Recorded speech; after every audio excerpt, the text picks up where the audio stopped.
Bonjour. Bonjour. Et avec moi pour vous interroger, Marie Darvez. Bonjour Marie. Bonjour. Et on commence par cette triste nouvelle. 4 nouveaux soldats français sont morts en Afghanistan. Oui, mais quand on est sur un théâtre d'opération extérieur, on doit s'attendre à avoir des morts. Voilà, c'est comme ça. Le problème, c'est de ne pas y être si l'intérêt de la France n'est pas primordial, car l'armée française est faite pour défendre la France, avant toute chose, et non pas pour jouer aux échecs ou aux dames internationales à partir de l'Élysée. Voilà, il est clair que, comme nous le demandons, il faudrait faire rentrer au plus tôt le corps expéditionnaire, parce que comme les Américains ont l'intention d'évacuer, on sait très bien que dans ces cas-là, ceux qui évacuent les derniers sont ceux qui payent les pots cassés. C'est comme au restaurant, le dernier qui sort, c'est celui qui paye. Alors là, Nicolas Sarkozy envisage éventuellement de tirer les troupes d'Afghanistan. Oui, mais ça, c'est la promesse électorale à 3 mois des élections. Il exerce il y a 1 mois. L'appel, jugez-vous, du gouvernement dans cette affaire? Écoutez, l'affaire du AAA, d'abord, était intégrée par les marchés il y a déjà 2 mois. C'est la raison pour laquelle, puisqu'aussi bien l'augmentation du taux d'intérêt de nos emprunts était calculée. Alors évidemment, on dit, ah ben oui, mais nous avons réussi à emprunter à 3,2, on s'attendait à ce que ce soit 3,8. Oui, mais l'année dernière, c'était 2,8. C'est là qu'il y a une augmentation et qui ne va pas cesser. Par conséquent, on sait très bien que la situation de la France justifiait cette... Alors, l'agence française, Fitch, c'est pas une agence américaine, Fitch, c'est une agence française, elle est venue au secours. D'ailleurs, il l'a dit très clairement, moi je soutiens les intérêts de la France. Alors, quel crédit il faut accorder à ces agences de notation, justement? Écoutez, les crédits qu'on accorde à un thermomètre, voilà, ça dépend à l'endroit où on le met, ça bouge d'1 degré, mais...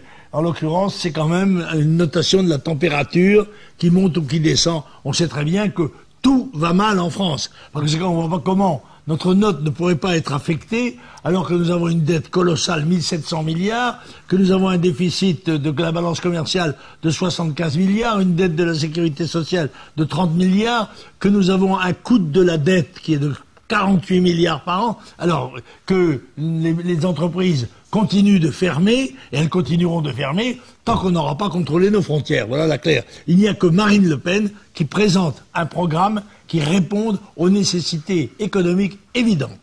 Oui, donc Jean-Marie Le Pen, aujourd'hui, on peut affirmer que la France est dans une situation extrêmement difficile. Oui, très difficile, mais c'est trop facile de dire que c'est la faute de la crise, parce que le déficit, les déficits budgétaires et la dette française ne datent pas de la crise de 2008. Ils étaient bien antérieurs, et il est évident que la crise a aggravé les choses. Marie. Notons également que Standard & Poor's a dégradé 8 entreprises ou organisations publiques françaises comme RFF, l'UNEDIC, APHP, la Caisse des dépôts et consignations devrait suivre la semaine prochaine.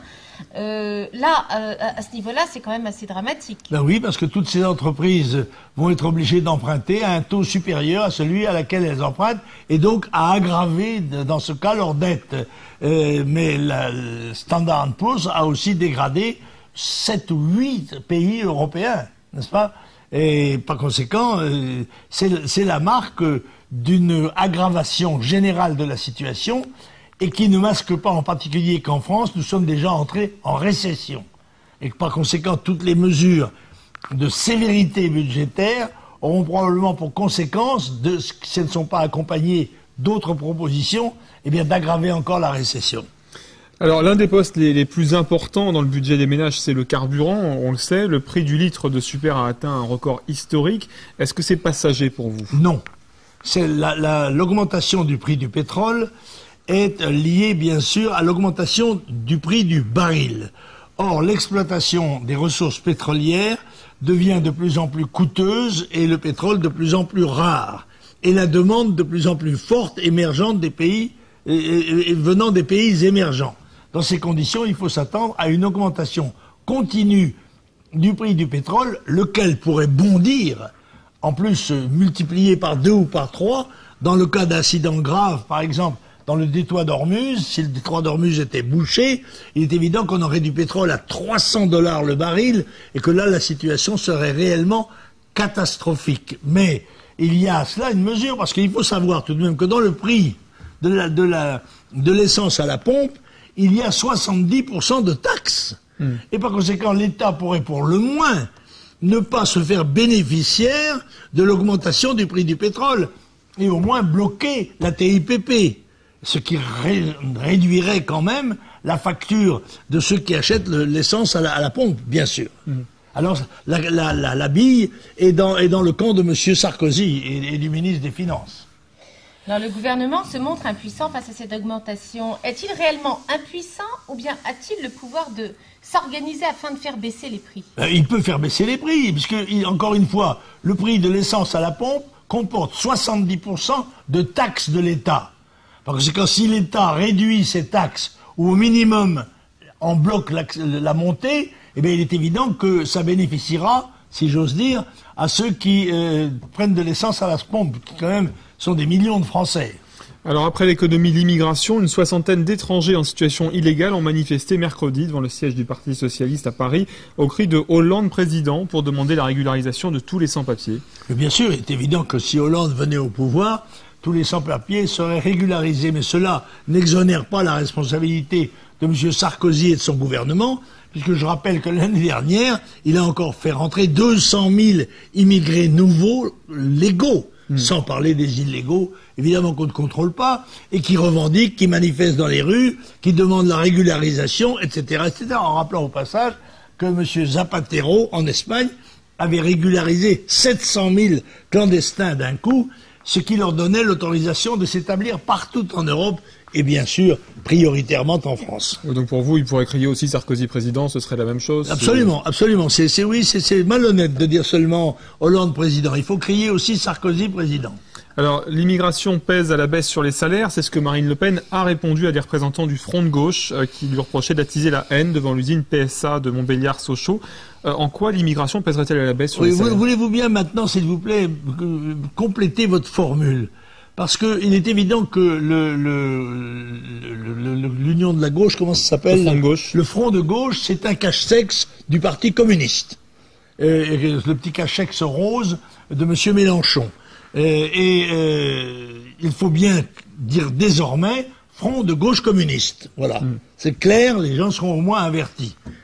Et donc l'immigration, elle pèse vraiment à la baisse sur les salaires? Mais bien sûr, il est évident qu'elle pèse à la baisse sur les salaires. C'est même une des raisons pour lesquelles le patronat a toujours été très favorable à une politique d'immigration massive. Ça lui permet en effet de faire pression à la baisse, notamment sur les salaires des travailleurs manuels. Marie. Alors nous parlons toujours du candidat du Front de gauche, Jean-Luc Mélenchon, qui a insulté dernièrement Marine Le Pen. Pourquoi est-ce que le Front de gauche est-il agressif en ce moment, selon vous? Écoutez, c'est un peu la technique du pitre rouge, hein.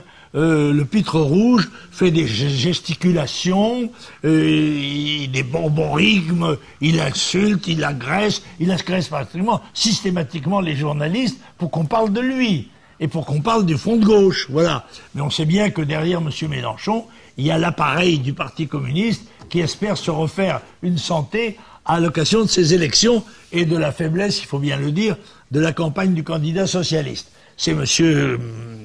Hollande qui a quand même quelques soucis à se faire de ce côté-là, car la démagogie de M. Mélenchon peut avoir un certain nombre de conséquences dommageables pour la candidature de M. Hollande. Alors pendant ce temps-là, les ouvriers souffrent, hein, le Javi... Écoutez, oui, on voit la Cofinoga qui est sur le point de licencier des centaines d'emplois, et d'autre part le Petroplus, bien sûr, qui est dans l'espoir d'un acheteur qui forcément réduira lui aussi les frais, c'est-à-dire le nombre des travailleurs qui étaient employés.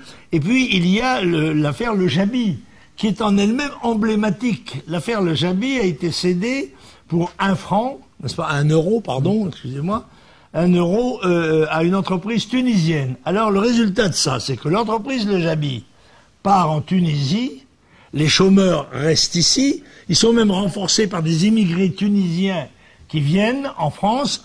Ah, c'est une opération, comme dirait Madame Royal, c'est pas gagnant-gagnant, c'est perdant-perdant, là. Oui.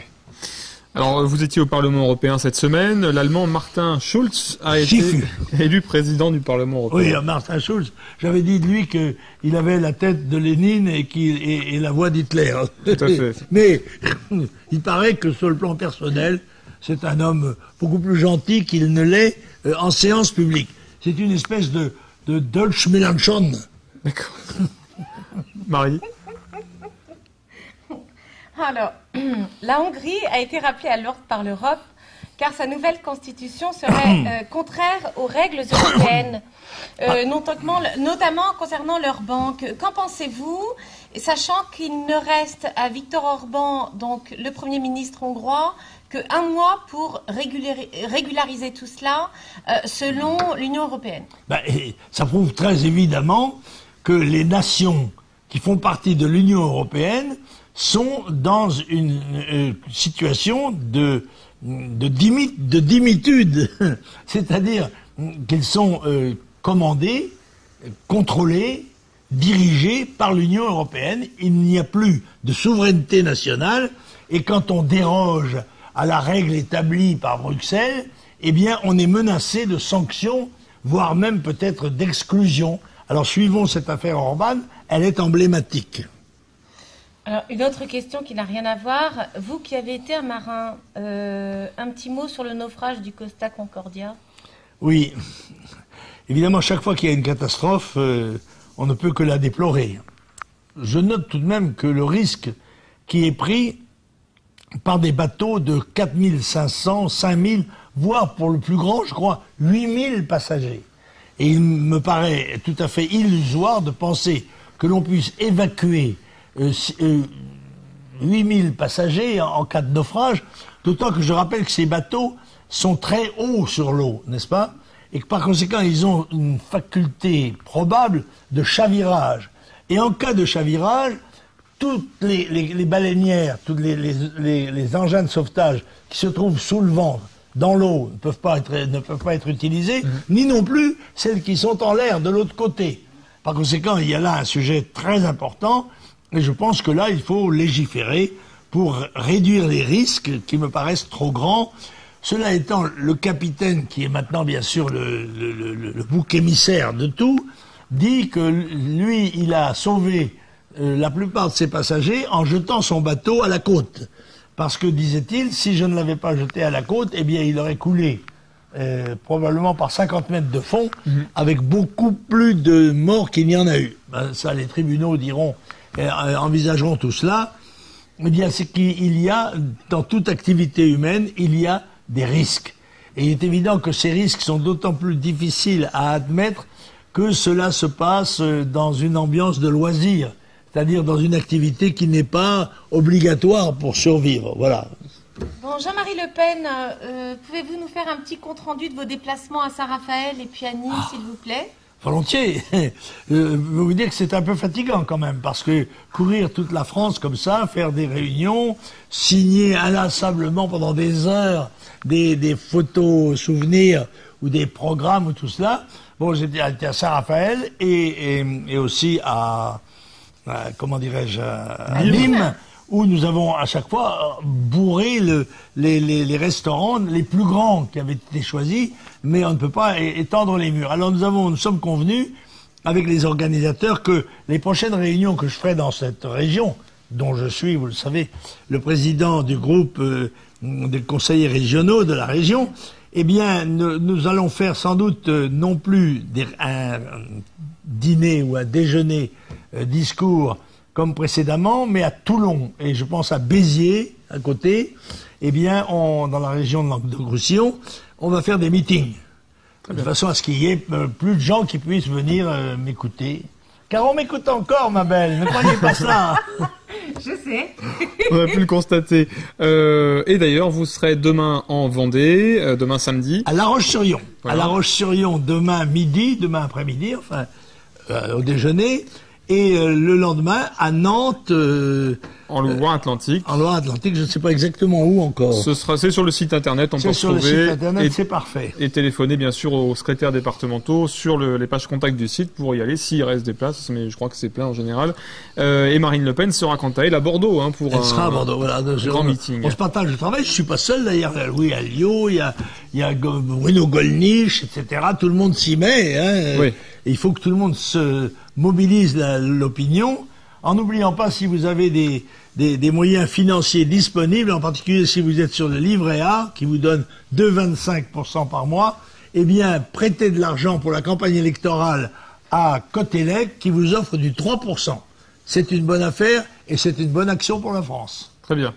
Donc, on rappelle que vous serez également l'invité lundi matin de Radio Classique et de Public Sénat. Ça n'arrive pas souvent. Je vous rappelle que, je crois qu'il y a plus d'un an, oui, largement, que je n'ai été invité ni à France Info, ni à France Inter. Mais ça, et puis non plus, alors plus extraordinaire encore, non plus à la chaîne parlementaire. Alors que je ne suis parlementaire que depuis 35, j'ai été 35 ans parlementaire, et que je le suis encore. Je pense que le directeur ne doit pas savoir que j'existe. C'est difficile. On va le lui rappeler. D'accord. On se retrouve quant à nous la semaine prochaine. Merci, Jean-Marie Le Pen. Merci.